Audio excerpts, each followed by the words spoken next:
Először sírsz, azután átkozódsz, aztán imádkozol.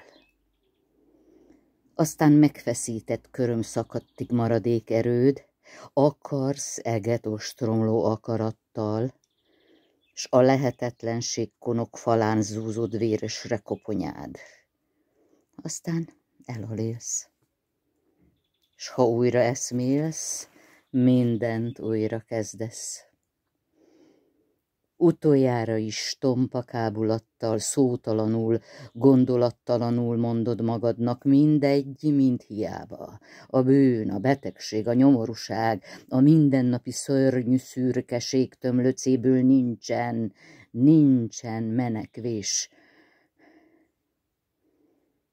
S akkor magától megnyílik az ég, mely nem tárult ki átokra, imára.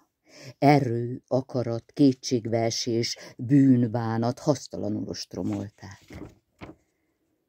Akkor megnyílik magától az ég, s egy pici csillag sétál szembe véled, s olyan közel jön, szépen, mosolyogva, hogy azt hiszed, a tenyeredbe hull.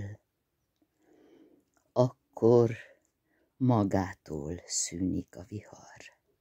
Akkor magától minden elcsitul. Akkor magától éled a remény. Álomfáidnak minden aranyágán csak úgy magától friss gyümölcs terem.